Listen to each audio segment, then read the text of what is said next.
কই যাস? খুঁজা দেখি ও কই গেছে। যাই করো, বাড়াবাড়ি করো না, হ্যাঁ? মানুষ বন্ধ করবো।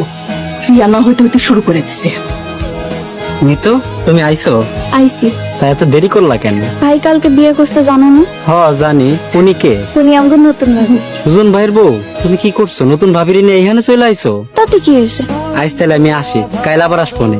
ভাবি আসি, আসসালামু আলাইকুম। ওয়ালাইকুম আসসালাম। মিতু, তুমি ওরে ভালোবাসো? ভাবি, আমি একটা ছেলেরে ভালোবাসতাম, কর আগে আমার বিয়ে হয়ে গেছে। এসব কি কও? ভাইয়া শুনতে পাইবো? শুনতে পেলে কি হইব? ভাইয়া তোমারে বকা দিব। এই যে ভাইয়া চলে এসেছে। কিরে মিতু, তুই সরলার এখানে আসিস কেন? মিতু আসে নাই তো, আমি নিয়ে আইছি। তুমি নতুন বউ, কালকে তোমার বিয়ে হইছে আর আজকে তুমি এখানে চলে এসছো। তাতে কি হয়েছে? আমাকে গ্রামে কত ঘোরাঘুরি করছি। এইটা তোমার শ্বশুর বাড়ি, সব সময় ঘুমটা দিয়ে থাকতো। আমি ঘুমটা দিতে পারুম না। আবার আসে। বাড়িতে এসব কি হইতাছে? সুজনের বউ মিতুর লগে ঘুরতে গেছে। নতুন বউ ঘুরতে যাবো কেন? সুজনের বউ একটু পোলাপান মানুষের মতন, বাদ দেন। বাচ্চা মায়ের নাকি? ওই যে হাইতাছে। তোমরা এতক্ষণ কই আসছিলি? ভাবি, গ্রামটা দেখতে গেছিলাম, গ্রাম তো অনেক সুন্দর। নতুন বউ কোন নামে চলাচল করে আর ঘুমটা দাও না কেন? ঘুমটা দিলে খালি পড়ে যায়। তোমার বাড়ি থেকে কিছু শিখাই নাই? বাড়িতে তো শাড়ি কাপড় পরি না, খালি সালোয়ার কামিজ পরি। যা ভেতরে।